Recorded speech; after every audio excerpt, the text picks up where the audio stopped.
There you go. Perfect. Hi. So, Bibi, how are you today?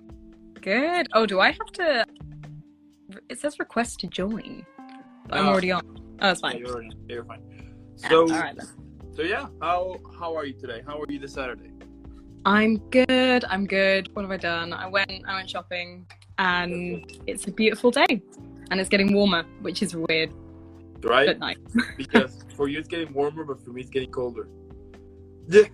Yes, of course. Yeah. So true. How about you? How are you doing? Well, it's good, starting the day, and what better way to start an epic Saturday with someone as epic as you? So, With your favorite. yeah. So again, welcome back. It is so awesome to have you here. So before we start, you know the drill. I have to give you an epic, badass welcome to the show. I mean, yeah. So let's get started. There you go. There you go. Oh, that's always good for my ego, you know. You know, you deserve that and tons more. A lot more. You know it. Oh, So stop it. so starting right now with the interview, tell me what's new since the last interview. Yeah, what's new? What's new is that, so I've got my play coming up Cool. at the Bread and Roses, which I don't know if you've heard of it, is all the way from across the world. It's a theatre in Clapham, and yeah, we've been gearing up to do the next. It's like the final performance of the year, the final run, which is so exciting, slightly nerve-wracking, and yeah, I'm excited. On the 19th to the 23rd. That's so awesome. Now, tell me about Meet Cute. I mean, what are some of the things that you enjoy the most about that play? I love the comedy of it. I mean, it's I think it's relatable, but the way that the message sort of comes across in this kind of like comedic way, I really love that. And yeah, I don't know, I love comedy. I feel like it's a play, like a safe space for everyone to sort of relate and like learn. Even though that sounds really lame. Okay, but tell me more about that play. Like, so what it's about, yeah. So basically, it's about a woman who goes on loads of Tinder dates, and you're not entirely sure why. And then you find out that she is trying to turn all these men vegan, and that's her form of activism. So, you know, obviously, as you can guess, things go wrong, things go right, but mostly things go wrong. Yeah, semi-autobiographical. That's interesting. Oh, how cool is that? And like, how has been going to acting on theater again? Like, how it's been like that whole experience back?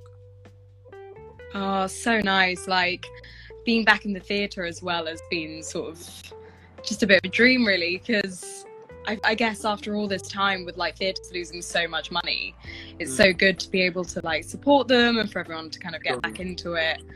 Yeah. Are you into theatre? Do you go to a lot? Is there a lot of theatre in your area?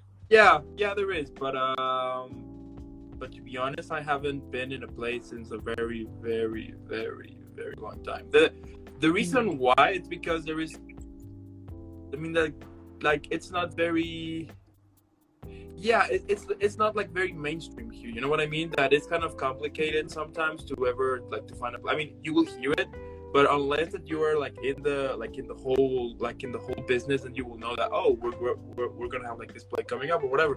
But if you don't know anything about it, you're not gonna know anything. I mein, yeah. Now that I think of it, I mean, they will announce plays here and there, but it's very rare that we will have like a new play every Saturday. I don't know. Probably I'm wrong. Probably they announce it every day, and I just don't know about it. But yeah. Yeah. Oh, I see what you mean. It's like one of those things where you have to be in the world of it to really know what's going on.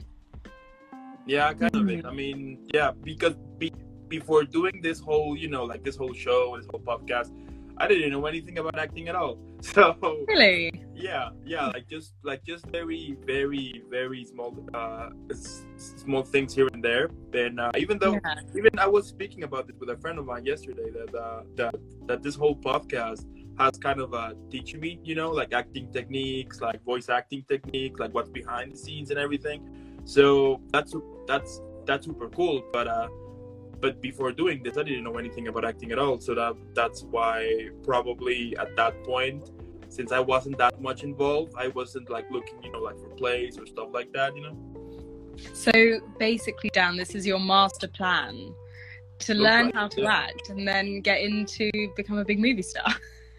You know, funny enough, I mean, with all of these interviews, there is a lot of material of how to start, you know, like a lot of tips, a lot of techniques, a lot of, there's like a lot of stuff here. But to be honest, I mean, if I can't memorize my phone number sometimes, what can I expect of the whole script? You know what I mean? I mean, let's be honest.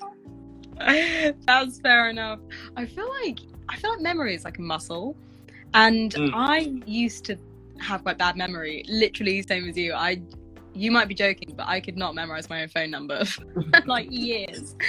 And then over like having to, you know, push yourself to learn scripts, you do end up being able to like do it really I mean, well, it takes like 5 years to get like a really strong memory, but now after having done it for so long, I can kind of look at a script and be like, without feeling like I'm tearing my hair out trying to learn it. So just exercise that muscle, you know. Probably, the memory. But then again, I literally can't even remember what I had for dinner yesterday, so there's that. I know what you mean. Yeah, it happened. But you know, maybe we'll see. I mean, because this friend was telling me like, hey, I mean, like, have you thought about it? And I was like, I don't know. I mean, it's cool because it's like, for example, with all this information that I have, is like if you were having like an extra tool that you have it there, you don't use it, but you have it there. So I was like, maybe at some point I'm gonna, you know, just checking it, because I mean, there is a lot of material. Even also, I've been trying to move like this whole show to acting blogs, you know, that people who is trying to look for techniques and stuff like that. I'm on the process of moving it there, you know, so a lot of people can get involved, people who wants to know more about the whole acting stuff, or what's going on behind the scenes, for voice acting, like for everything. And we'll see. You know, at first that's a really good idea. I like that. At first I was very afraid to be on camera, to be honest. You know, like a couple of years ago, I was getting kind of nervous, even though that I was performing sometimes, you know, as a DJ or whatever. I was kind of a little bit nervous whenever there was a camera around. But now with this whole 105 episodes, you know, like that feeling is kind of over now. It's like whatever. But now the thing that the thing that I have now, as I was telling you, is that I just can't memorize stuff. I mean, even like family members and friends hate me because I will forget their birthdays, but it's not personal. It's because I'm like the worst person to remember. I mean, you have to remember. You like literally you have to remember me, or I will have to put like a whole agenda, like, hey, remember that this day is for this one. You have to do this one, which I've been doing now. But even though I will forget birthdays here and there. So birthdays are a tough one though, because it's so specific. Out of 365 days, there's one day allocated to each person. So you just gotta get that Facebook reminder. That's how I do it. Right? Rely on that. True. Yeah, that's why sometimes I will remember birthdays, because of Facebook. So whenever family member tells me like, why you didn't say happy birthday to your aunt, and I was like, does she has Facebook? No, that's the reason why. There it is. I even last year, I remember I actually forgot my own birthday for some reason. I don't know whether it was like lockdown fuzz, but I remembered not. I think my mum said something like, "Oh, are you excited for your birthday?" And I was like, "My what?" And I realised it was like in a week's time, and it was so weird. How could I possibly do that? Yeah, it's so crazy. I even forgot. Like, well, I kind of forgot my age, but to be honest, I did it on purpose. You know, I was like, you know what? I'm not 29. I'm 27. So whenever the pandemic is gone and we're back again in action, I'm still 27. So I totally subscrive to that. Yeah. Nothing happened those 2 years. I'm the same guy. I'm the same age. Nothing happened. I'm just gonna be like, age is just a number. That's it. You know. Yeah. I think that should become like the law. Is that we didn't age in those 2 years. Nothing happened. Yeah. It was like standstill. Yeah. But you know, funny enough, this past 4 months, like my life has changed more than in the past 2-3 years. Really? Yeah. Is that because with the show? I mean, the fact, yeah, like a lot of things happened. So the first thing was that, well, as I've been mentioning sometimes in every interview here and there. So I was having this typical office job, 9 to 5, and I got used to the routine, you know, working Monday through Friday, weekends off, and all of that. And then the past year, then the pandemic started. Then they moved us, you know, to home office, and then that's when the whole stress started to come out because, the people who was in charge of the area that I was working on, they didn't, instead of kind of let the same work pace as before, they doubled it, and they started to pressure us more. Like the pressure was way high, and then you started to hear stories that people who are getting fired, and then people in our area, they started saying like, oh, we fired that person, but don't worry, your job is fine. So though all of that kind of stuff started kind of to you know, like frustrate me and stress me, and what ended up happening is that I would just burn out. You know, I was just burn out, and then, well, with some issues with the supervisor that I had, that he pretty much has like he has like his own like club, you know, like his own friend club, you know, like friends club, whatever. Oh yeah. I wasn't part of the club, and of course my name was on the list. They fired me. So that happens. Then oh my god, it's like high school, isn't it? They're like, you're not part of that club. Yeah, like, basically it was like high school, basically. Then the whole show happening, like how I'm about to make it happen, like how to work, like how to prepare, like how to do like all of this type of stuff, and then 4 months later, I'm still continuing with this. 105 people I've interviewed. Well, that's crazy. Like 100, because the past 5 have been like people that I interviewed before, so probably like 100, but 105 interviews, and I'm still doing it. So yeah, it's been like a very crazy year, you know. That's awesome.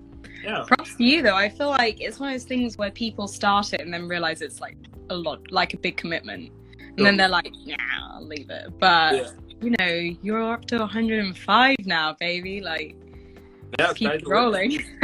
Sky's the limit. Yeah. There's a lot of epic things coming. There's a Halloween special, which I'm currently working on. There's a lot of cool stuff here and there coming in the next few months. I mean, the first 4 months, it was kind of hectic because I didn't know what to do.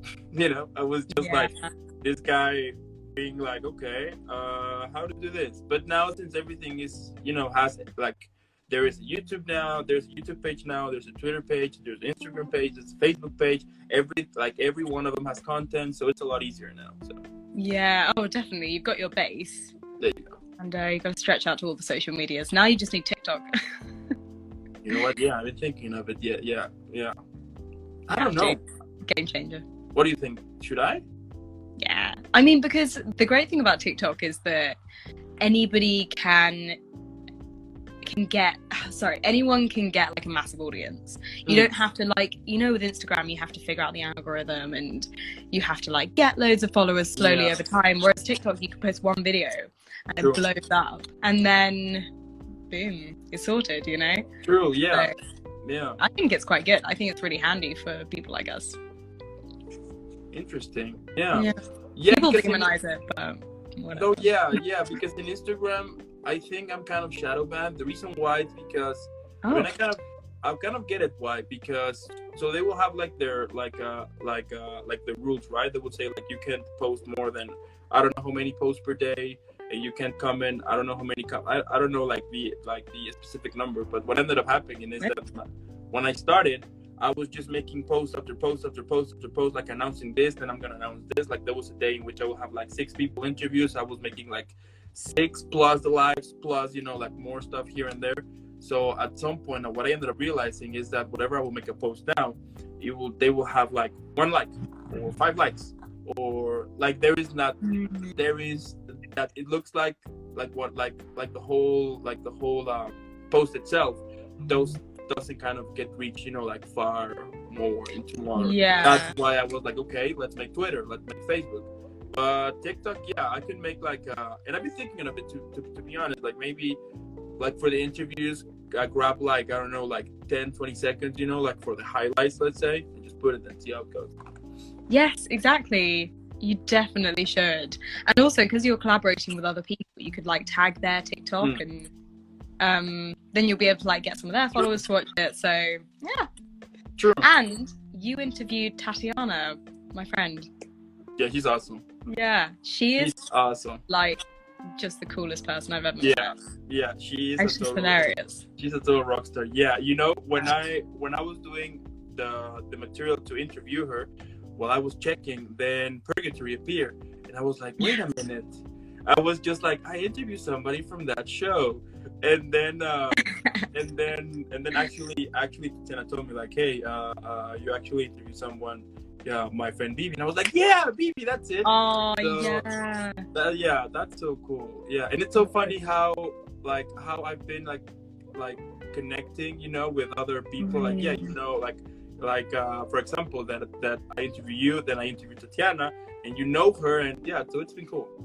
Yeah, I know. I feel like the circle gets smaller in a way the more people you meet, because people start going, oh, this person, and you're like, yeah. So yeah, exciting. It's sad because she lives in LA, and America closed the borders to England. For since forever, and they're only just opening it now in November. So we've not seen each other for like a really long time, but hopefully next stop is LA, if Biden allows it. Yeah, definitely. Yeah, she's super cool. I definitely do appreciate like every time, I appreciate the first interview and the second one that she gave the time to do it. Yeah, she's on the top list of my favorite people for sure, though. That is. We can both like worship her. Yeah, totally. We should make it special. We should make like an episode by worshiping her. Yeah. Yeah. I'll try. Yeah, totally. Yeah. But yeah, it's been awesome. Has your collection grown behind? No. No, they haven't. No, the reason why is because since this past 4 months, I've been just surviving with some money that I save, and by selling some stuff that I don't use here and there. I haven't bought like anything, but I mean, and to be honest, I don't think that I'm gonna buy any new stuff because I'm with the process now with moving. So. Oh, okay. Accumulate more when you're trying to move. Yeah, it's gonna be like a little bit more complicated if I continue buy stuff. So at the moment, I'm just trying to save up some money, and whenever I mean, I'm not gonna say whenever the COVID's gone because I think for that it's gonna take like years. But when things are like more easy, like more chilled, I will definitely make the whole jump and start over in a new place. So we'll see. Fair enough. Fresh start, Yeah. Always have to move. Totally. Yeah. I do want to make this show into to be upgrading it, and for me to do that, I definitely have to move into a place in which I am able to do it. But there is like more possibilities. Like conventions or theater or stuff like that. Movies. I've been thinking also to start like a movie review kind of stuff eventually. So that would be so cool, and that. Yeah, it ties into the whole thing as well, so it's all within the theme. Yeah. Why not? Yeah. It means you get to watch loads of films. Yeah, super easy. Yeah, that's kind of the beauty of it. That I just put in. Even if for example, if you don't have like Amazon Prime or Netflix, or you can even find. I mean, you can find it online like super quick. Yeah, so true.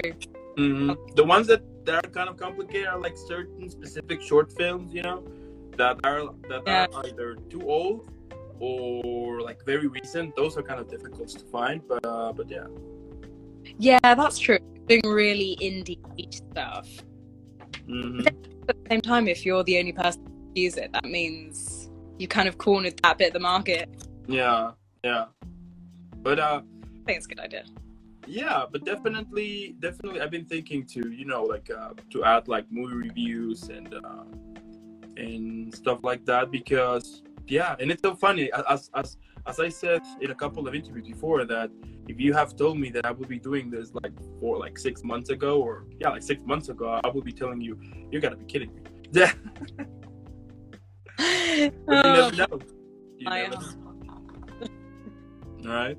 Now, how has been like the whole audition process? You know, now that everything's starting to open, do you still have to do like self tapes, or you go now to certain areas to have like the you know, like the proper audition? Like how has it been working that for you? It's been both now. Like, so a lot of I think I got so used to doing auditions on Zoom, and that's like really convenient because it takes so much time out of your day going to the audition, and then like pay for travel. I don't know if you've heard, but like travel here costs so much money to just get a train. So now that I've been having to constantly do that, whenever they ask me to do an in-person audition on the first round, I'm like, we Zoom, and then if you like me on Zoom, do a recall. And I don't know if that's really cheeky to ask, but like time is of the essence, you know. Everyone feels really work, so having to go to London and spend money is always a bit like, oh, really. So I'm really, I quite like doing first round, but I mean self tapes are still everybody does self tapes at the beginning still, which is good. And what are some of like the techniques or things that you learned during the whole self tape process? I think I learned how to be able to direct myself and to what kind of works for me, so that when you get on set, you're not like a lost puppy going, oh, was that good? Was that a good take? You kind of know how to get that good take after doing so many self tapes. Yeah. So that's been really, really helpful. It's also made me kind of, I mean, I guess with me, I've now started making my own stuff. I want to keep, once that bug kind of bites you, you're like, well, I can't really go back now to just being an actor. I really want to making stuff, keep writing, keep filming, start wearing all the hats and just look really pretentious. So yeah. That's been helpful in a way. That's so cool. And what are some of the techniques or also things that you do in order to prepare a character? So I usually ask the sort of like, so I mean, at first you always ask the director and you're like, so what can I make up and what don't I make up? And then usually they'll say, yeah, make up whatever you want that's not in the script. And so I'll have like these questions that like random questions, that stuff like that you don't even really know about yourself, like what's your phobia, what scares you, are they scared of spiders, or like big things like failure, and you know, what do they see when they look in the mirror, like who are they attracted to, who do they hate, and also like questions about the sort of main characters, how do they feel about you, how do you feel about them, all those kind of things that probably sit in your subconscious when you're acting, and it all comes out in the subtext. I feel like I sound like a drama teacher, the subtext, but yeah, that's usually how I prepare. And it, at first, when I first started doing it, I was like, surely this is kind of a waste of time because you're not going to know any of that with the character. But then once you get into it, you're like, oh, this is why people do it, because it makes you feel like you can act like way more authentically because you know her or him. Totally. And yeah, that's my 2 pence. That's so cool. That's so cool. And now that that you mentioned that, and we are kind of in the whole Halloween vibe soon, tell me, like, what scares you? Spiders. And creepy, not you as a man, but like creepy men on the street, because I actually like get creeped by like creepy dudes, because there are so many people that like especially in London, you get like catcalled, people looking at you weird on the tube, and I think every year it goes on, I get more and more like, give us peace. So basically you mean, like, for example, you're in the, I don't know, let's say that you're in the metro, and that typical, and like that like on the movies that there's this guy who's like constantly watching stuff like that. Yeah. Oh my God, it's so freaky. And it happens like every time I go out. And same with like my other female friends. Like every time they go out, they're like, oh yeah, it's pretty normal. And I'm like, oh, but it shouldn't be normal. Someone makes me feel uncomfortable. So that's a fear. Yeah. I can understand that. I mean, I would imagine that at some point either it gets annoying or frustrating, you know. And you never know what they're thinking or like what their plan is. So you're kind of like, do I need to stay in public? Should I not get? No, it just rules your whole life. Like 2 hours, it sucks. But hopefully that's kind of changing, and you know, with feminism, it's able to. Yeah, but I also think that maybe the solution there wouldn't the solution. I mean, whenever that's happening to you, would be just to minding your, you know, just to continue going your way. Because if you answer, then I guess that you gave them the opportunity of what they wanted, you know, for you to react, you know. And once you react, then probably your whole day it's gonna maybe stress or not, you know. I mean, what I'm trying to say here is that what I would think would be better would just to be like ignore them, you know, and be like whatever, and just continue moving with your day. I always ignore them. Yeah, always try not to engage or react or look. Exactly. Because I think when you engage, then you gave them like the opportunity they were looking for, you know. And I don't think they deserve your time to respond for those type of situations. You know what I mean? Yeah, oh yeah, definitely. They're definitely looking, yeah, reaction.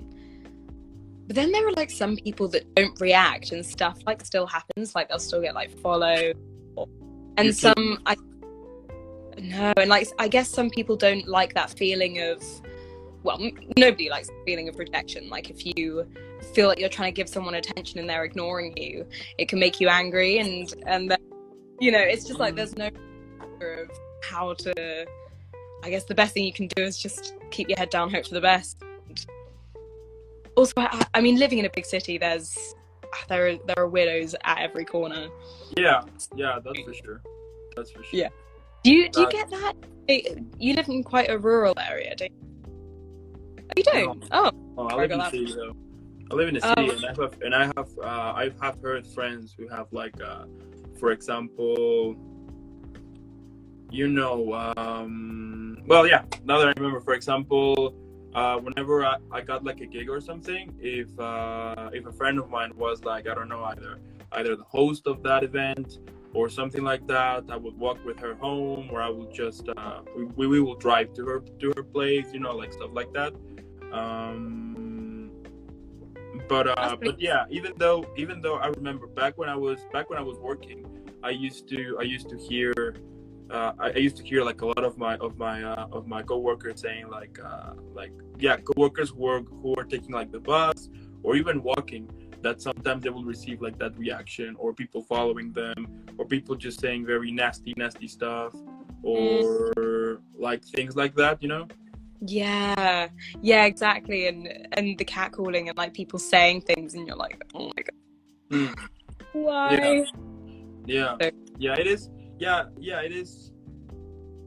Yeah, it's just, I mean, I don't know what to say. I mean, those type of people, I don't know what's on their mind, or if they think they're cool by saying nasty stuff, or maybe on their minds they think that if they say some nasty stuff, they will get your attention, you know. I don't know. Like the action thing. Trying to find yeah. Like I don't know, like what's on the mind of that people, to be honest. But it really amazes me of how, like how the whole mentality, you know, of those people work, you know, that whenever you will, because let's face it, I mean, if you got rejected by someone you like, well, that's life. You know what I mean? I mean, that's life. I mean, at the end of the day, that wasn't supposed to be. That's it. So you move on. You move on, and then one day you will find someone who is gonna like you and who's gonna to like appreciate you, and that's it. I mean, it's all about patience, because I think that if you force things up, it's just gonna be a train wreck at the end, you know. That's true. Although then again, I suppose you hear those like romantic stories of people that kind of pursuing, not in a- keep like pursuing the same person, and then eventually the person's like, oh, fine, I'll go out for one date, and then they fall madly in love. I always find those really funny. Yeah, but on those cases, I mean, there are ways to do it, you know. I mean, you wouldn't hear from that person being like, yeah, he followed me like for example, yeah, he followed me home like a year straight and I fell in love with him. No, that would be crazy. We'd be like, what? You know, or yeah, he was so romantic. Every now and then when I was passing his job, he will whistle me or tell me, you know, like very romantic stuff, like, you know, like nasty things, and I fell in love with him. So that, I mean, that those kind of stuff, I mean, maybe, I mean, there are fetish and there are people who like everything, but I just, yeah, it's complicated, but also it's complicated, but at the same time, as I said, I mean, if you like someone, but I mean, there are ways to do it. You don't have to go all creepy or go all over psycho way or go all stalker way to do it, because that's not gonna cut it, you know. Yeah, no, I don't understand either. I could never sympathize with that kind of behavior. Yeah, it's so unnecessary, and it's, yeah, like you say, it's not going to get you anywhere. If anything, it's going to like push you further away from whatever girl you want or attention you want.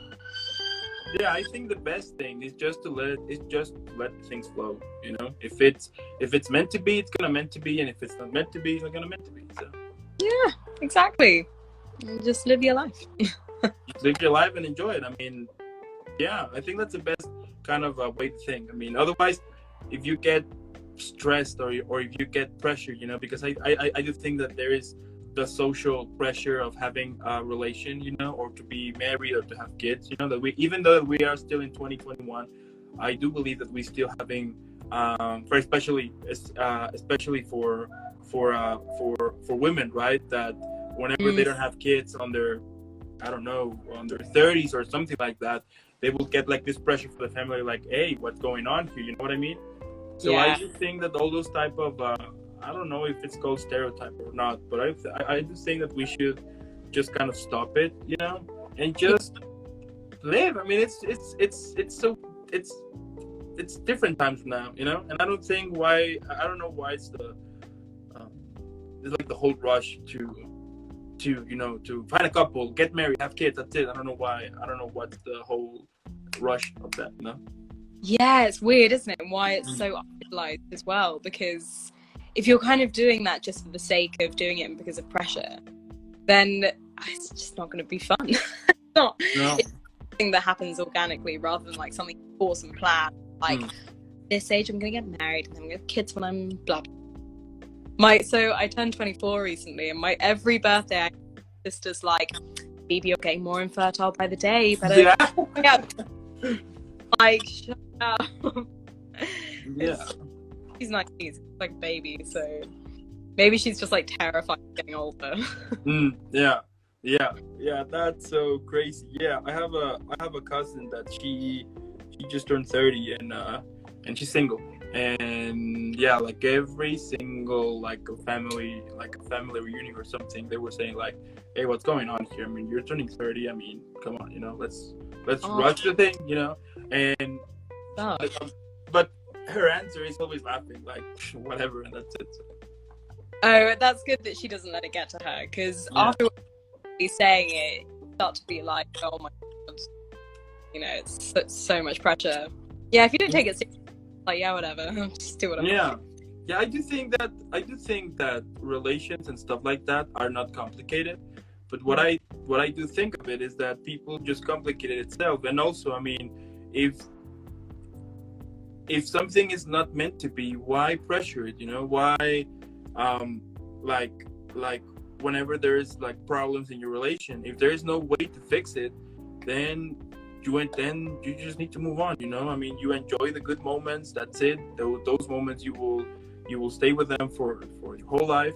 But the best thing here is just to move on, and that's it, because there is I don't see the point of rushing stuff, you know. I mean, to be honest, back in high school, I used to be one of those guys, you know, that wanted to rush things up and to, you know, like to do all of those stuff. But it takes life to teach you that that's not the way. So. Oh, what would you rush in high school? Like, for example, relations that if I met this girl, like I wanna have like this relation like ASAP, you know. I wasn't like taking like the whole process of going out, you know that person little by little, have like moments, and then one day, why not? Then it's a relation, you know what I mean? Right, yeah. But in high school, I mean, everything is emotional because you got all those hormones. Yeah, high school is like a drama movie, though. Yeah, honestly, I would have been lucky to get a boyfriend in high school. Yeah. Yeah, so obsessed, so quick, but like obsessed to the point where it would ruin my life. And there was this one guy I really fancied, and I think, oh my god, too long, like 4 years. So obsessed with, maybe even 5. And I remember like specifically looking out the window, and I was like 13, thinking, I just can't stop thinking about him. Like, why can't I get him off my mind? I can't move on with my life, you know, as though I've got other things to do. Totally. And what ended up happening? What ended up happening with that? He never took any notice of me. I mean, every tiny interaction we had, like we used to sit on the same table inside, and even him like being like 10, I would be like, oh my god, we're getting married, you know. It was just, everything was so dramatic.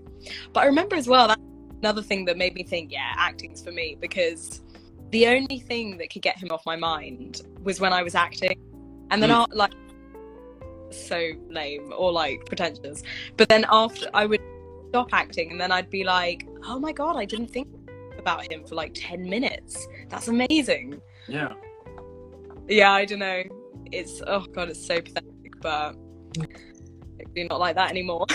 You know what, yeah, you know, one of my funny like love situations on high school. So there was this girl, right? And yeah, so we were talking, and then things were working out, and then we were going out, right? And that day that we were going out, I was kind of like my intentions for that one. I mean, at that point I was like 15. Yeah, like 15. So yeah, so my plan was to, okay, so what is gonna happen is that I'm going out with her, and during like the whole dating, then I'm gonna tell her like, hey, why not we start to be like a couple, right? So yeah, I thought about that, and then at the same time I was like, I'm gonna send roses to her house while we're dating. The reason why, it's because if she say yes, then when she comes home, there gonna be roses there, and that's gonna be like an extra touch, you know. If she says no, that's fine. Whenever she gets home, there will be the roses there, and probably she's gonna think about it, you know. I love that. That is so. Wait, you were 15? I was 15, yeah. Really sweet. That's like, I feel like most of the boys at school would have been like, you know, that roadman's. I don't know what. But it's just as I said. I mean, I think that during that time, everything is so dramatic, and I just mentioned like so emotional and all of that, you know. Yeah, and did you ever keep a diary or like a journal? I used to have one, yeah, but I mean, I do have it, but it's like in pieces, you know. Oh yeah. Oh, my diary was filled with, you know, Mrs. Bibi blah blah and all these things. Like today, he looked at me for 1 second, and it was so sad. And I used to like keep, oh god, it's actually really creepy. I would keep things that he had like maybe he gave me a sweet or something, and I would treasure it. It was really, really strange. Yeah. But hey, you got to forgive your teenage self for being a weirdo. Yeah, I mean, you're a teenager. That's fine. I mean, you will. It's when you. I think when you're teenage, it's like the time when you like when your emotions go all out, you know, and you have to find a way to kind of like you start to understand each of them, you know. Yeah, and you're experiencing everything for the first time as well. So Mm. experiencing like these feelings of, you know, what you think is love for the first time. And also you're raised on all films as well, like Disney, where Yeah. the princess finds the prince and they get married. And then that's just like constant in your mind. It's like, oh, okay, so we're all gonna find love of our lives and then be happy. There you go. Yeah. Yeah. I do. Yeah. Interesting that, but it's true actually. Yeah. Mm-hmm. Yeah. You will experience like your first love, your first breakup, like yeah, all of that. Yeah, totally. And then it all feels really intense whilst it's happening. Oh yeah. Yeah. You Then, feel like the world is gonna end and that there's no hope for you. And yeah, totally. yeah. Oh yeah, definitely. Although I had a really bad first kiss, so I remember that not being. I was like, never want to do it again. Okay, let's forget about that. Let's pretend that never happened then. Yeah. I remember thinking as like I had this absolute panic afterwards, thinking, oh my god, like I don't enjoy like kissing, so I'm just never boyfriend unless you agree that we're not gonna ever do that. Yeah, there you go. I mean, that's it. Yeah, I get it though. Yeah. And the thing that goes on in your head when something happens, and you're like, well, that's it. My life is over. Yeah, that's the thing. I think that's kind of that's kind of fun of the whole high school experience. You know, that you will get all of those awkward experiences. You know. Yeah, definitely. I'm pretty glad I'm not a teenager anymore. Because I think they're like, oh, I wish I was back in school, but I just don't. It was just stressful. Yeah, I mean, for example, yeah, it was stressful, but I think right now it's even more, you know, because of the whole social media stuff, you know, because back when I was in high school, I mean, yes, Facebook was just starting. I mean, you will hear rumors that there is this app called Facebook, but smartphones, they were not like on the way that they're right now. I mean, they were like super starting, you know, that you will have like this cell phone with MP3. You'll say like, oh my god, you have an MP3 player. Oh my, you know, like stuff like that. But the exact same thing. I had a tiny shuffle MP3 player. Yeah. And it wasn't an Apple thing. It was just like a little B. And it was really super uncool. But yeah, and then Facebook was just coming about. And I don't think I was allowed Facebook until I was maybe like 13. And everyone had a 7. But no, you're so right. I think having social media now whilst going through all that stuff, like there's enough to go through. Let alone having... And you feel left out already all the time. So then watching Instagram stories and seeing people hang out together, you'd be like, oh my... just make you feel really crap. I'm glad I'm not a teenager in 2021. Yeah, that's the thing. I mean, I think that back when I was in high school, there was no social media like right now. I mean, if you would say something to the teacher or something happened, there were no the quality of the cameras that there are right now. So there were no chance for you to become a meme or something like that. Because I did have this conversation with my best friend in high school, and we were saying like, thank God there were no cameras and stuff like that when we were in high school. Otherwise, we would have become memes for sure. That's for sure. I mean, because that's for sure, 100%, or viral with like in one of our pranks or something like that. So thank God that happened. But right now, I mean, you will see kids like 10, 12 being worried about their followers and stuff like that in Instagram. You're like, what?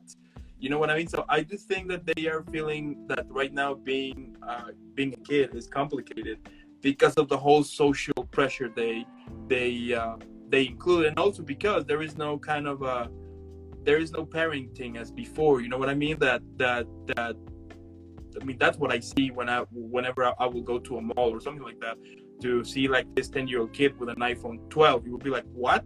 You know? Yeah. Oh, I mean, God. You kid. I mean, my first cell phone, I got it when I was 15 or 14, and it was a Motorola, like a green screen, you know, like small, but it was like, that was my first phone, and it was only for emergencies, and that's it. Oh, that's really funny. Yeah, I think mine was pretty similar. It was like one of those slidey uppy ones, and it was like silver and like it was kind of like, but not the classic brick phone. Like not like, maybe it was a Nokia actually. Yeah. I don't know. I think it still works as well. Yeah, and yeah, it's so funny, right? And you know, like recently I found one of my old cell phones. I found it, and then I took a picture, and a couple of my friends were like, "What? You got that phone? Man, that phone back in the day was like, you know, was the bomb. Everybody loved that phone." I was like, "Yeah." And I showed it and I took a picture and sent it to my cousin who is now like he's 13, 14, and then he was like, "What's that?" And I was, "You gotta be kidding me."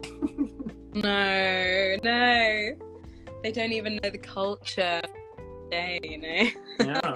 But then imagine when they're older, they're probably, you know, younger people are going to look at the iPhone 12 and be like, "What's that?" You know, because around phones or some shit.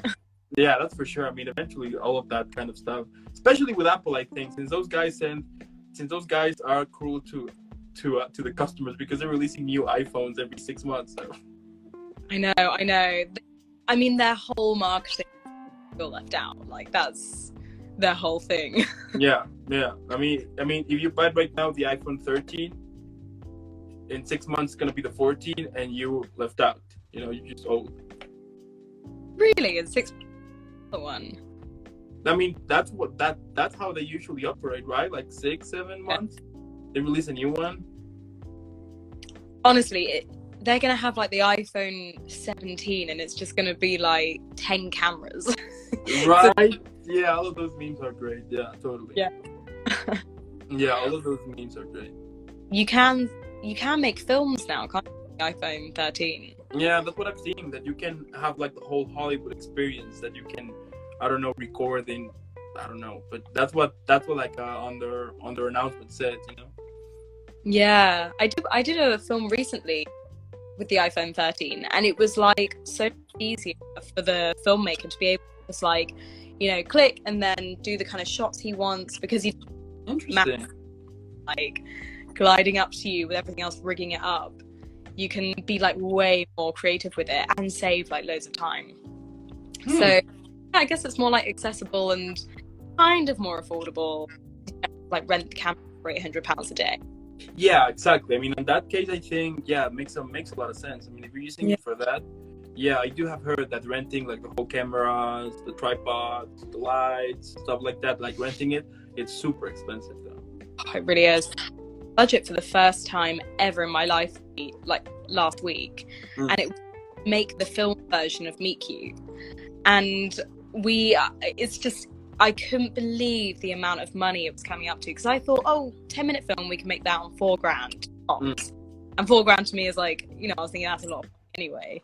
It came up to $15,000. Oh my god! And that was like the equipment, you know, paying everyone minimum wage, and not even having that many actors. Like, you know, it's one woman and like a couple of other actors. It absolutely shocked me. It's insane. Film is expensive. That's what we totally.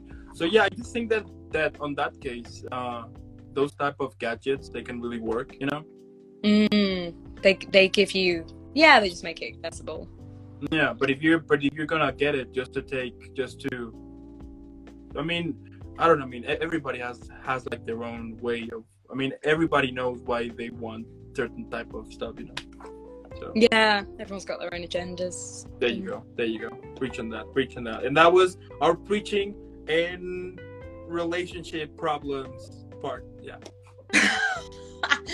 Oh, honestly, we should call this like Dan and Bibi. Right? Yeah, we should definitely talk about different topics instead. Yeah, definitely. There are so many things we need to talk about, like that. Like relations, or did you know about this volcano in Spain? No. You haven't heard of it? No. So there is this island in Spain that there's a volcano on it, and the volcano exploded, and it's been like that for over 2-3 weeks, I guess. Oh my god! And people live on the island. Oh god, been like a But huge. they managed to evacuate. I mean, what I've heard of it is that so they managed to evacuate, of course. So on the island there are so there's the island and then the volcano, right? So there's one area of the island that it's safe, and there's the other one where there were houses around that, of course, that the whole lava and everything pretty much eat them. And there are even shots of houses, and you can see like clearly how the lava is like eating them and stuff like that. Yeah, it's been like that for like 3 weeks, I guess. I don't know. Oh, Yeah, God. like something like that. I think. Yeah, that place is called La Palma. Yeah, it's crazy. Like, Right. It's also funny, not funny. It's like it's interesting that people still make like buildings around volcanoes or like around that area. Because I don't know if I'd want to risk it. I mean, like, you're born there and it's hard to leave, but it's a lot of money building houses, investing into making a town. So yeah, I mean, I just think it's kind of tricky, right? Because I used to live in a city close. I mean, technically close to a volcano, but of course there were houses who were like literally meters away, maybe like 1 kilometer away from the volcano or something like that. And of course, that every now when the volcano was active, the houses were like feeling it, whenever it's gonna explosion or earthquake, something like that. So, but at the same time, I mean, those guys, I don't know. I mean, because I do think that one time there was this rumor back when I was living that the volcano was going to explode, and those people, they were going to be evacuated, but they were saying like, no, because if I get evacuated, what I have left? You know what I mean?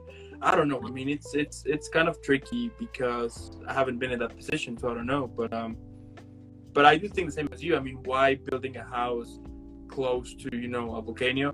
But I think the answer would be like, well, maybe those people didn't have like the opportunities and they need a place to live, so they just, you know what I mean? I don't know. No, that's so true. You never know people's circumstances or doing things. Yeah, but it's so crazy, and like besides the volcano, like the whole hurricane season, like last month, I guess, like last 2 months back here there were like 2 hurricanes, one coming from the south and one coming from the east or west, I think. God, see, it's funny because in Britain all we learn about is the weather, but also we don't dream weather like that. Like the idea of a hurricane is something so far from my reality that it's like something that I think of in films.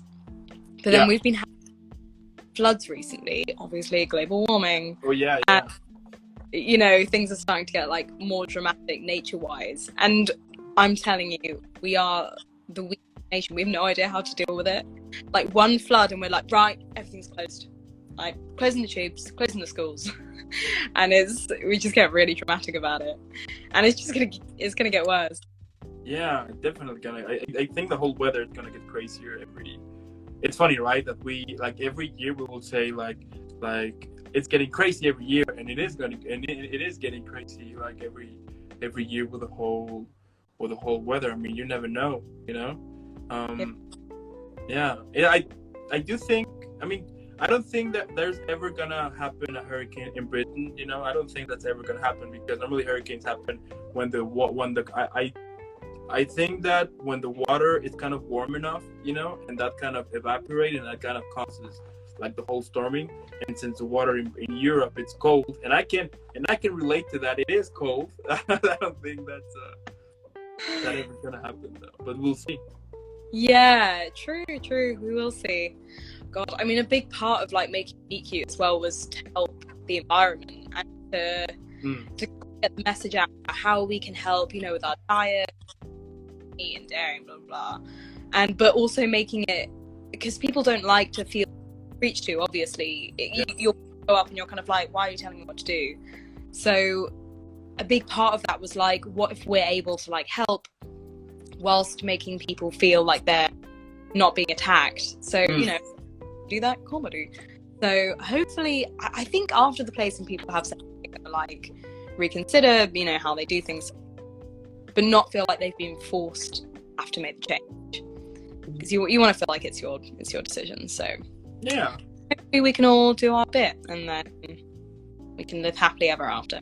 There you go. I I do want that. I do want a world in which we can live happy and stop hating and just enjoy. You know, what's the point of it? I mean, what's the point of the whole hating stuff and all of that? I know. Well, what's the point? Human nature. Yeah. With it Yeah. coming. Yeah. Now, speaking about the whole, you know, like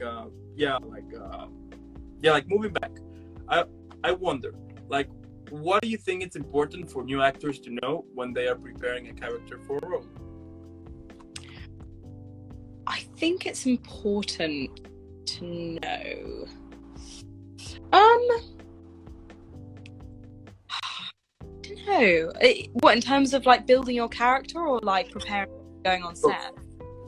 Both. I think in terms of your character, it's important to know like what you're getting into, what kind of a person it is, and also if you're part of your own personality.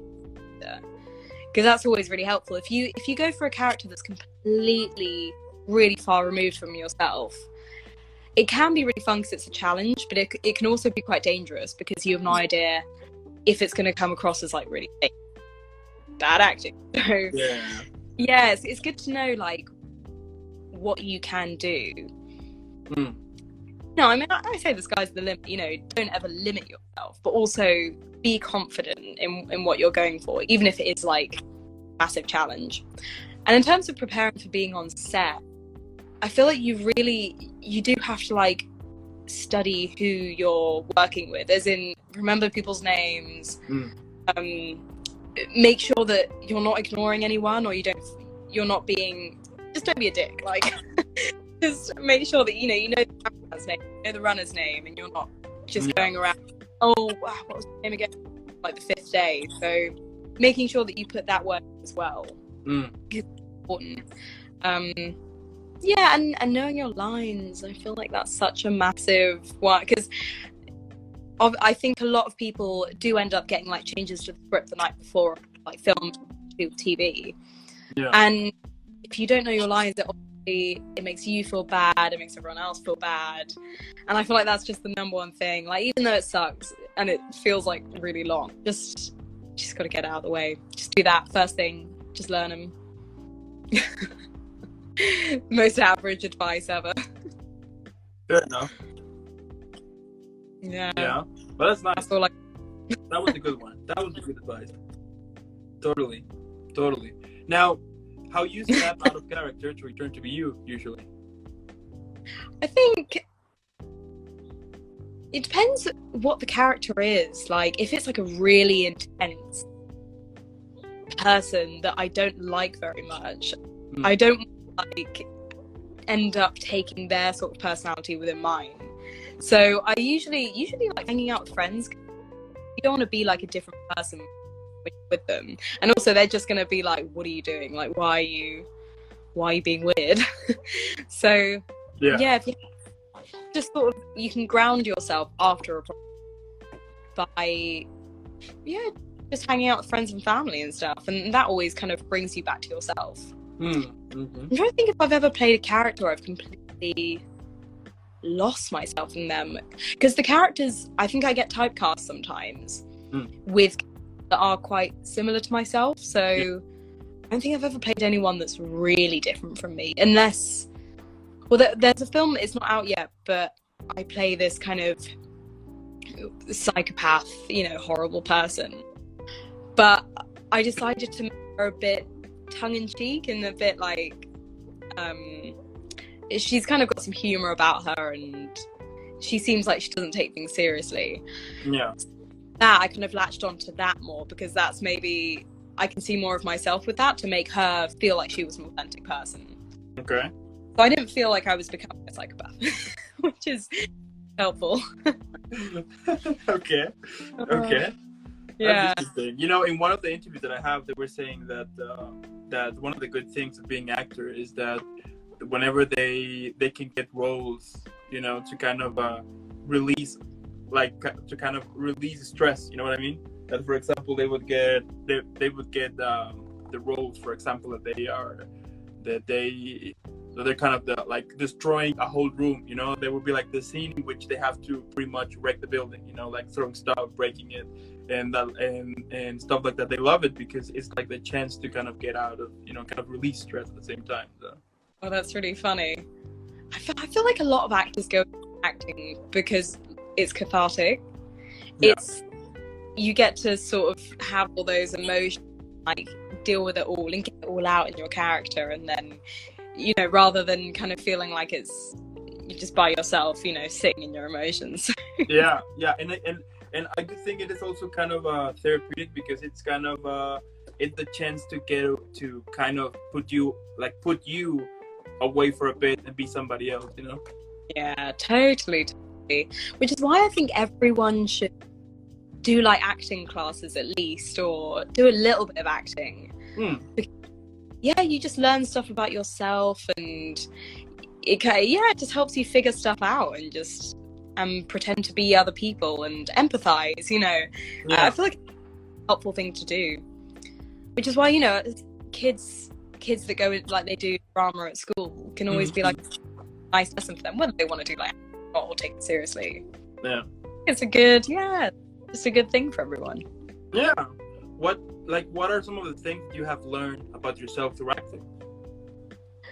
I think it helped me really just be more confident and kind of be more assured of myself, especially in terms of like, you know those, I don't want to sound wanky, but like the things that make you unique. Everyone's got like their thing.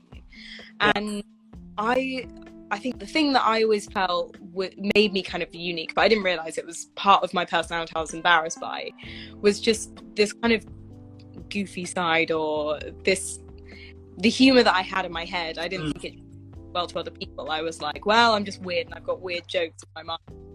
And then when I was writing, which was only last year, because again, I didn't have the confidence to write or to get that stuff out and show people. Well, no, funny. And then other people actually relating and being like, oh my god, no, I do that. Because I guess a lot of comedians touch on the stuff that we don't really talk about, but that we relate to. And we're all a lot more similar than we think we are. We all have the same quirks, I'd say, to a degree. And when you start to explore those and express those with other people, it can kind of give you the confidence that the things that you thought were weird about yourself are actually things that are going to really help if you're in a creative industry. Interesting. And out. So rather than shy away from it, bring it to the table. Cool. Don't, weird. Cool. And from all of the characters that you have played so far, what are some of your favorite ones, and which ones could describe parts of yourself? Oh, I mean, the favorite one I've played, I know I keep referring to it, this is my insane marketing, but it's the play I'm doing. That's, I mean, of course it's my favorite character because I wrote it. So it was kind of everything. She's kind of everything I wish I was. Is she? She's, I don't know, I can't even articulate it. She's a lot braver than I am. All the things that I wish I could say sometimes to people, she's able to say, because she doesn't give a shit. Like, she can just, be honest and be brutal and not really care about the consequences. Which I kind of admire that in some people. When I see somebody being really, kind of cutthroat, I'm like, damn, you don't care. Like, which is just like ingrained into me. So yeah, I love that character to pieces. And also, because I write and I relate to stuff, that was all just sitting in my brain. I just think it's great. It's really fun to play. It's cathartic, and I think people, well, some people have said that they relate to it as well in terms of like the dating scene she goes on, how she feels and how she narrates it. Yeah, what was the other question? Which characters could describe parts of yourself?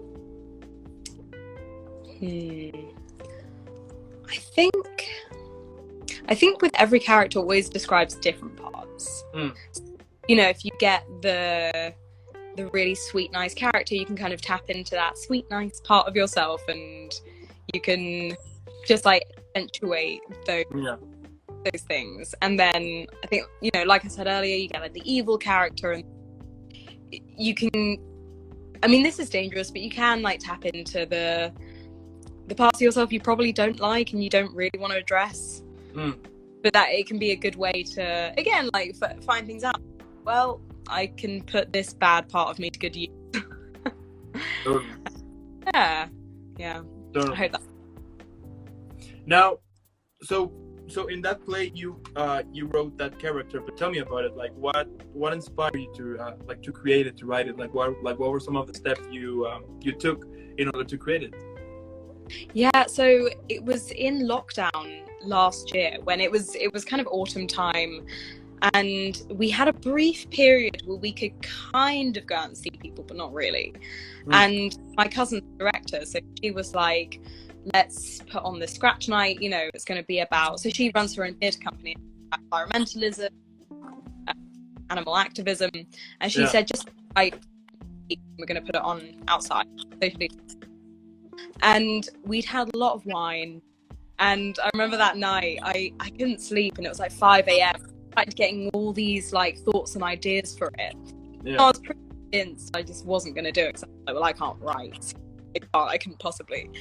And then it just kind of had, like, I got the notes app out on my phone and just started typing away about being drunk and how I hated being drunk and all these weird ideas. And I think with a lot of writers, for some reason, you get ideas at night rather than in the day. And I mean, I don't know, I can't speak for everyone, but apparently it's because that stage when you're kind of like half awake, half asleep is when your brain starts to become naturally creative, because it's not about like, what am I going to have for dinner? How am I going to get the bus later? It kind of starts to process the day, and you get all these ideas. So yeah, I think that's, I don't know, if I could give any advice about writing, not an expert, is that like anytime you have those ideas, don't just be like, oh, I'll remember it in the properly, like, you know, the second you have the idea, write it down, just start going, even if it's like 5 a.m. yeah totally that, yeah. And then from there, after the scratch night, it went down well. I was like, wow, okay then. that's a good sign. And the team started to build as well, and people had faith in it. And I couldn't have done it by myself, of course. If I didn't have what I did have, then there's just no way. So yeah, I think it's just really helpful to get you and people that are just nice, believe in you, and you believe in them, and you all have the same goal. Then happy days. That's the dream. There you go. So walk me through with it. So the play, it's about this girl who goes on dates on Tinder to pretty much transform all of those people that she dates into vegans, right? Yeah. That's so interesting. That's so cool. Yeah, so, that's funny. Now I wonder, like, what are some of your worst dates you ever had? Oh my god, what are the worst dates I've had? I don't know. They've never been like wild or anything. The bad ones, I would say, were just like the boring ones. Where I sat like, oh, we have nothing in common. Have you ever used Tinder? Yes. Yeah, I got banned from it recently though, because How you got banned from Tinder? Well, so I made a Tinder for the character, which was just pictures of me, like, you know, the glass of wine, whatever, and this weird bio. And I was swiping right on literally everyone that came up, and then messaging like, hi, so, and just saying weird stuff. And then the next time I opened it, it said, you've been banned for life. So I'm banned for life on Tinder, even though I literally wrote a play with them in. So quite frankly, they should be given some kind of royalties or credit. Totally. Shocking. Interesting. So they banned you for just swiping right. So I've been right on everyone. Yeah, I think they must have thought I was like a bot. Probably. So that's it. That's my dating life, basically, in a nutshell. Banned from Tinder. That's so interesting. But before that, did you use it? Yeah, I did. Although I'm not a fan of meeting people I've never met before, because I kind of always I'm just not sure what they're going to be like. And I always feel like organically, then it's just so much nicer and better because you can be room for as well. And it's not going to be like a complete waste of time. Yeah, totally. Yeah, You used any of those apps? I'm sorry? Have you used any of those apps? Oh yeah, of course. And I do have like every here and there awkward experience, and probably that's the reason why I was like, I'm never gonna do this again. No, I'm done. Oh really? So you didn't? Huh? You didn't use it for very long. Well, I did use it, and the thing is so of course that was before, like, I mean, that was some time ago, and at that moment I used it, but yeah, I just had nothing but bad experiences, or either bad or awkward. I mean, right now I laugh at them, but at that point I was like, what is going on? So at that point I was like, I'm just gonna stop using it. So yeah, it was just annoying, What was your worst date then? Do you have any funny stories? My worst? Oh well, yeah, I think that the worst date is that I got catfish. You got catfish? That was kind of the worst thing. Yeah, I think that's like the worst of it, because I mean it was the worst because like how to get rid of it, you know what I mean? That once you see that person and it's not that person, like how do you recover? How to get out of it? Like, you know what? I'm done, because I'm a very like that point. Yeah, it was just bad. It was just horrible. I mean, of course that now it's funny, but that time I remember that I was just like, what? I got totally catfished for that, and I think that was kind of the last thing in which I said, I'm done with this whole online stuff here, and that I'm done with this. So. That's awful. I've never been catfished, but yeah. Yeah, you don't want to get catfished. You don't want that. Trust me. Was it a man catfishing you? Was it like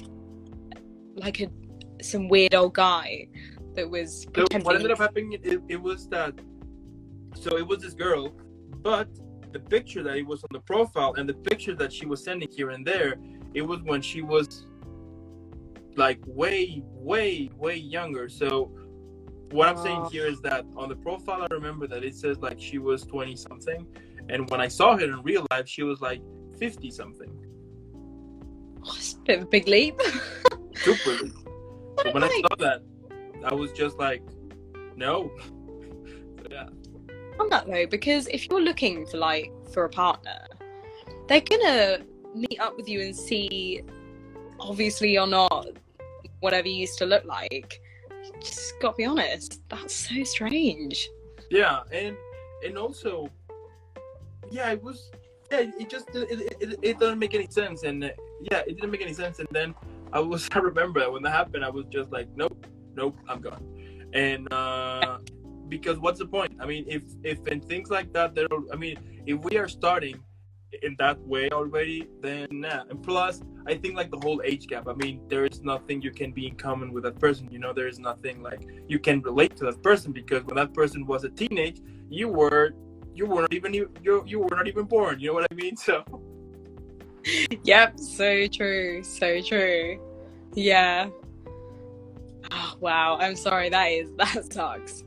Yeah, it did suck. So, but the good thing here is that you learn from experiences, right? So that was kind of the breaking point for me to say like not into like the whole online dating stuff. And then I remember that recently, like a couple of years ago, Facebook has like their own Tinder thing. I don't know if you have seen it, but Facebook has like their own. Yeah, it has like their own Tinder style, like their own Tinder stuff, in which it's basically like Tinder, but but from Facebook. That's it.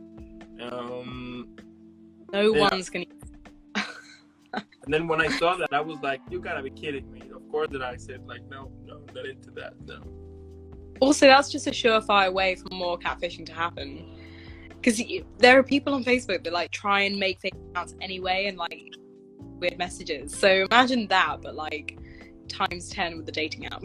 Oh yeah, totally. For No. example, yeah, they would make that. I have a friend of mine that he has like his Tinder profile, but the reason why is that in all of his pictures he will appear that he is in this fancy car or in this huge mansion or something like that. But the thing is that he works as maintenance in this golf club, and in this golf club there's a residency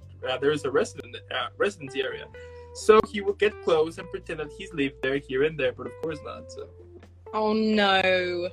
Again, why? They just find out. It's just gonna be weird. Just own it. Like, he works maintenance, fine, own it. Yeah, I mean, there you go. I mean, whatever you are, just be who you are, and that's it. I mean, there is no reason to hide it, you know. Yeah. And at the same time, I mean, of course, that there's gonna be things of you that they're gonna change. You know, whenever you will start this journey with someone, there are some things that both are gonna change because that's kind of of the usual. But I mean, if you're gonna start something lying, then you are already starting with the wrong foot, you know. Yeah, you're basically setting up to fail. I'll tell you the weirdest thing that happens, which is kind of similar to that, is some guys it's maybe happened 2 or 3 times in my life. A guy will come up and say, "Can I take a picture with you?" And I'll be like, not entirely sure why. It's pretty strange. And then they'll post it as though they're just like hanging out with girls all the time. And they do that like with loads of random girls. As though they're like hot shit, you know? Got a new girl on my arm every day. Interesting. Yeah. So again, that's what. Why are you doing this? Everyone's just gonna know that. Yeah. I mean, and plus imagine this. Then one day you're gonna be like super famous, and that guy who took a picture with you, it's gonna be like, oh my god.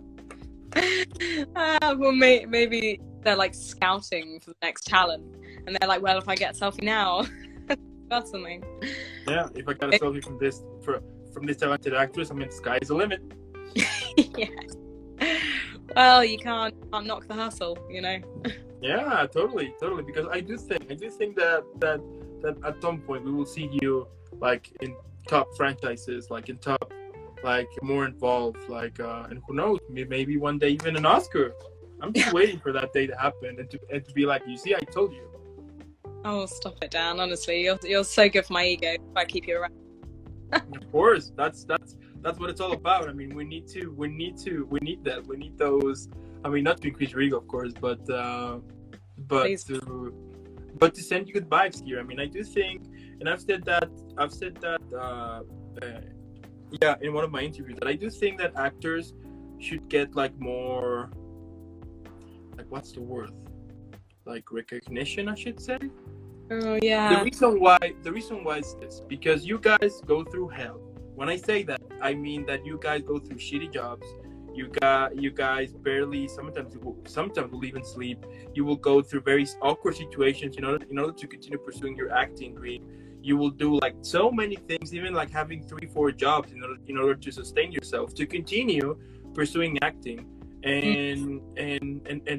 And besides that, I mean, you have to go through a lot of rejection because of like the whole auditions. I mean, I've heard that even sometimes it will take like 30-40 auditions and nothing, that even 6 months later you still haven't booked anything, and you will have like 10-15 auditions daily and nothing. So the fact that you guys go through that, I do think that you should get like more like more recognition, like more shout outs, because what I mean, at the end of the day, what you guys do is not easy. I mean, by playing this, because basically it's because of you guys we have entertainment, you know.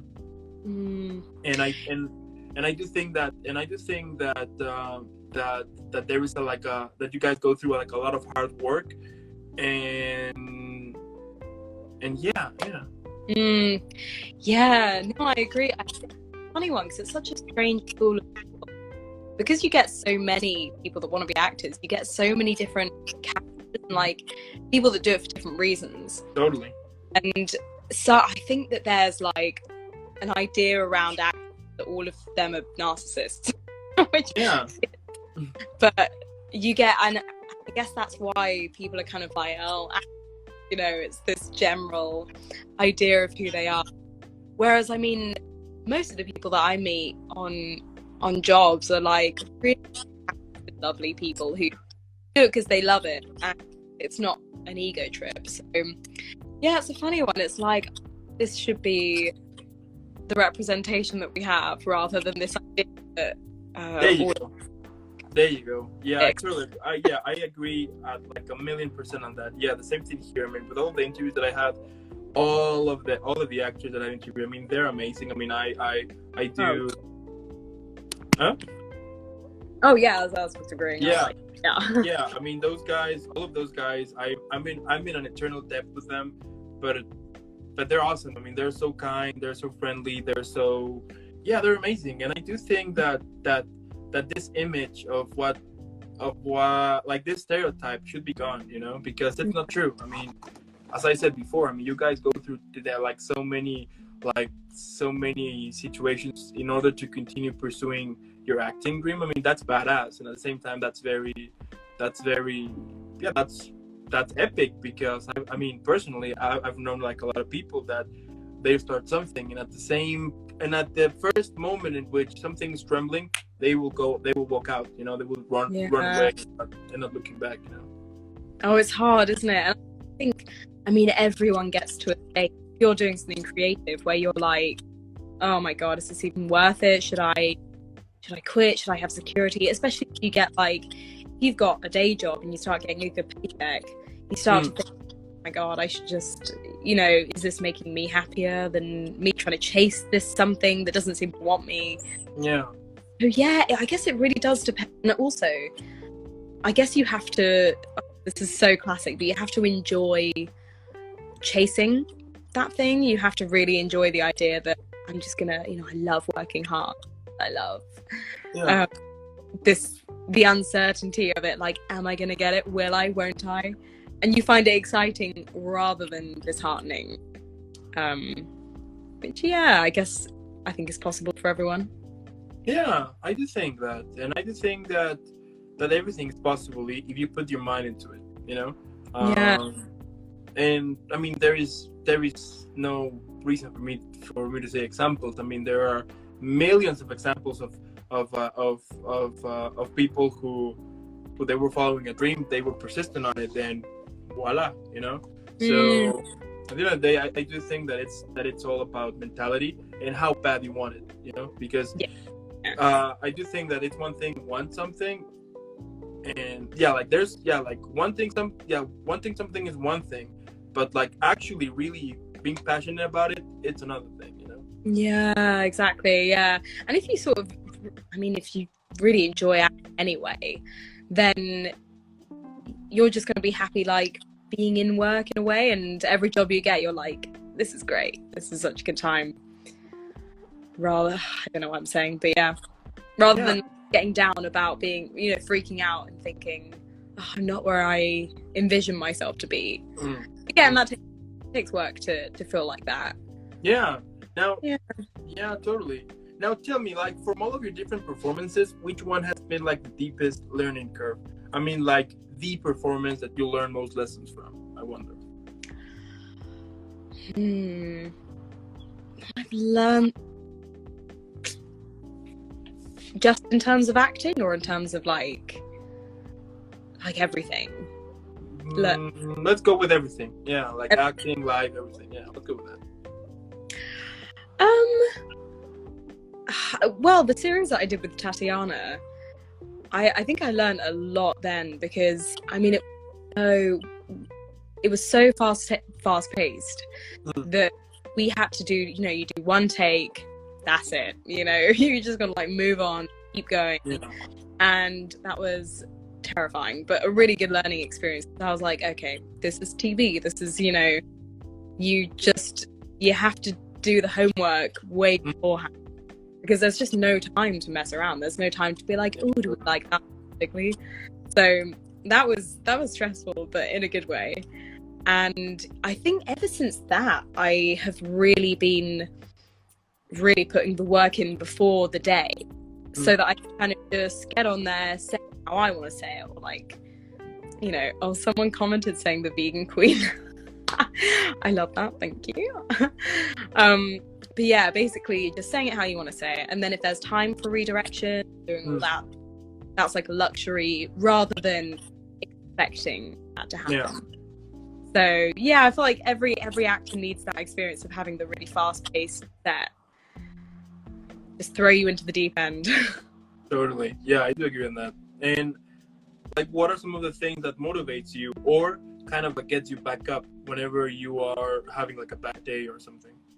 Yeah, the thing that really motivates me is because I think it's like human nature to just think about what you don't have or what you want. And you know, sometimes it can kind of get you down if you get in your own head and you're like, well, I don't have this and I don't have this job that I really want and someone else does. I tend to think back about where I was 5 years ago when I properly began, and where I am now. Such typical advice, but it does really help, and you're like, actually, yeah, I'm proud of myself. And also just being so self-love, you know, and being like, I love the pace that I'm going at, and you know, I love the way I do things. I love the I work, and yeah, again, like the pace that I work at. So just really fully accepting it and embracing it and being like, yeah, this is the pace, and I'm really proud of myself, sort of thing. Okay. Yeah. And what would you say is one of the reasons why someone would abandon their dreams? Oh, because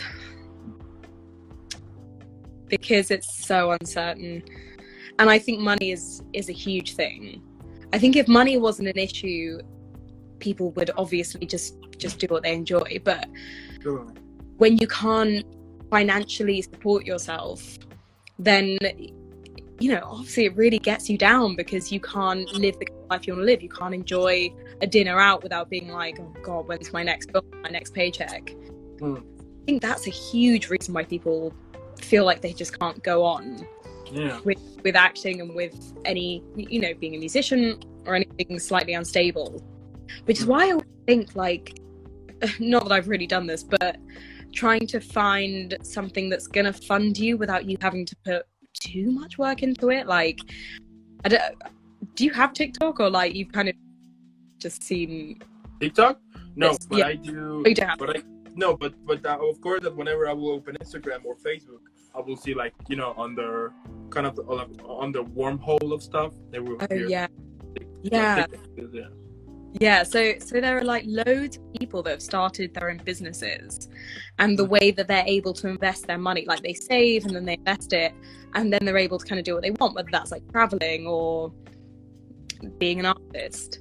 And I feel like that's such a good way to be able to keep going with your acting, is if you're able to put like a bunch of time and effort into saving money and then investing it and learning about that, then you don't have to worry too much and you can really enjoy acting. So yeah, I feel like that's maybe how, you know, the way to move forward.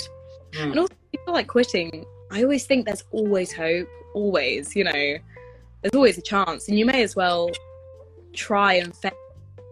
And which isn't even failing if you start trying anyway. Yeah, you regret the things that you didn't do, you know. You're always like, I'm up for it.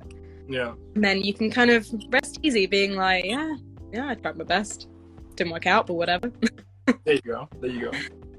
Yeah. Now, what can we expect from Bibi in the future? Well, I'm going to say more writing. Yes. I want to keep writing. And also, you know, we were saying about, you know, you see loads of really talented, nice actors who can't get a break. Yeah. I want to be able to help them as well and be like, come be in my film, and, you know, hopefully give them a platform to do their, you know, work. Yeah, so I'm really, really excited to do that. I think that would be awesome. And also, a lot of projects I work on are quite male dominated in the film industry. So maybe with the film version for Meet Cute, we were like, oh, why not we get like a female producer for it, and hopefully kind of give those leadership roles to women that might not have the opportunity to do that. So yeah, that's kind of my aim, is to essentially overall create opportunities for people that are struggling in the industry. And now I'm seeing here on the comments, and I do agree that Purgatory needs a lot more distribution on, like a lot of, like, more people needs to know about it, because from what I've heard from Tatiana and you, and from what I've watched here and there, it is super cool. Oh, stop it. It's really nice. Yeah, I like it. Yeah, no, yeah, it was a funny one, because I think we ended up, because we did the first half of the first season. The pandemic hit, so it kind of ruined the plans for distribution. Totally. But I mean, Eric Fellows, who's also in it, and Tatiana, they've been doing so much legwork, kind of push it in magazines and get it out. I mean, because they're based in America, so they've been doing all of that. So yeah, I think they're doing really good work with it, and hopefully some network wants it. Yeah. But it's on Popstar TV, so I don't know. Yeah. And like, my last question here is, what movie or show could you recommend for the weekend? This is like the most typical answer in the world, but it's Squid Game. It was so good. Like, the hype is not unwarranted. I was literally obsessed with it. Did you like it? Can you guess? Because I'm really weak. Like, I just can't watch anything with violence, too much violence, anything too depressing. But it was just so, like, riveting the whole way through. Yeah. All I thought about. I literally cancelled nights out so I could watch it. Yeah. Which is the same. Yeah, it was so good. But I mean, I think everyone in the world has seen it now. Have you seen it? Yeah, I finished already. Oh yeah. Did you like it? Yeah, it was. I mean, it was okay. I mean, yeah. I mean, I'm not gonna say it was bad, but I'm gonna say that it was. Yeah. I did enjoy it. It had like a lot of. It had like a lot of moments in which I was like, what, you know? But it was good. I did enjoy it though. I did enjoy it. It has like their message, and that is one of the things that I kind of appreciate, you know? Yeah, the whole thing about like capitalism and yeah, no, I always enjoy that stuff where it's just slamming the government. Totally. But yeah, it was good. I would recommend that too. Yeah. And definitely at some point you should push Meet Cute to be a movie version one day. That would be cool. Yes, we've applied to funding for the BFI, but I think the chances of getting funding from them are like pretty slim. But we were like, may as well go for it. But yeah, I think I mentioned that it just costs a lot of money. How much it costs, which is, 15 grand. Yeah. Yeah, if the BFI don't fund it, I guess we're going to look at private investors, or hopefully, I don't know, scouring around begging people for money. Yeah, that would be cool. Yeah, I know. Yeah. I know that it takes a lot of money, but I'm sure that eventually we might have it. I mean, that would be cool. Yeah, it would be an absolute dream. Yeah, and also we really want to be able to have that 15-minute pilot to be able to kind of pitch to people and share our idea. And yeah, so I'm definitely gonna work to make it happen. Yeah, so fingers crossed. That's cool. I mean, Bibi, at the end of the day, as I said before, I think that you are epic, and because you're epic, I need to give you the first shout out here. So. Oh God, I love that sound. Yeah, and because and at the end of the day, if someone would ask me what I think about Bibi, the only thing that I would say would be this. Wow! I should have prepared my own soundscapes for you, because I should have foreseen this. Yeah. So if I was to describe Dan in one word, it would be wow. Yeah. There you go. Love it. Love it. Love it too. Love it too. It is so awesome. It is more. I mean, it's natural, that one. So I appreciate that one. Yeah. Yeah. Definitely. Yep. It's the way. But seriously, Bibi, I mean, I can't wait to see more of your awesome work, to know more about it, to just keep doing what you do, keep pushing what you do, keep following your dreams, because you're killing it here. And remember that what you do is very inspiring, and I'm sure that a lot of people is getting inspired as well, and they can relate on you, and they can feel supported while you are continuing pursuing your dream, you know? Yeah, and same with you. I mean, 105 interviews, that's not bad going. A lot more. Thank you. I think many say so. Yeah, we do have tomorrow one, and throughout the week we will get more. Plus, we have like the whole Halloween special, in which I will explain it later. And but yeah, we do have like a lot of things going on, and but as I said here, at the end of the day, this project is working is because of all of you guys. I love actors, musicians, streamers, like all of this amazing group of talented people that I've interviewed. It's because why this is working, and if someone deserves the shout out and the epicness and all the thumbs up, that it's definitely all of you guys, though. Oh, it's all collaborative. We're all a team. Yeah. So yeah, before I send you off, you know the drill. I need to give you an epic, massive. Wait, that was not the good one. But that was kind of it. Oh shit! There we go. That was the proper one. There you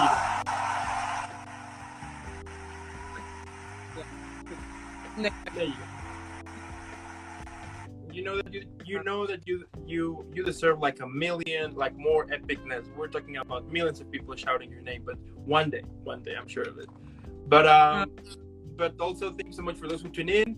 Make sure that you're following Bibi on all of her social media. You're checking all of her work. Her work is amazing and awesome and badass and epic. Normally, what I would say is, if you're watching this later on the YouTube or listening to this later on the podcast, put pause, follow, subscribe, leave likes. Just take 1 second, and then hydrate, and then follow Bibi, leave likes here, support her, share the content. I mean, spread the word that we have this amazing, talented, badass writer, actress. I mean, the list goes on and on of all of the talents that she can do. So yeah. Oh, I love that. Hydrate, guys. Hydrate a lot. Yeah, like a lot. And yeah, nice. and then drink a beer. Why not? We'll see. Yeah, when it hits 6 p.m. I mean, for you, it's like what, 11, 12? That's 12. Yeah, when it's 12, I can drink a beer, but but I don't know. We'll see. We'll see. Treat yourself. But in the meantime, you keep having an amazing weekend, an amazing upcoming week, and just keep being amazing. Woo! There you go. All right, I'll see you in the next one. Okay. See you. Thanks so much. Bye.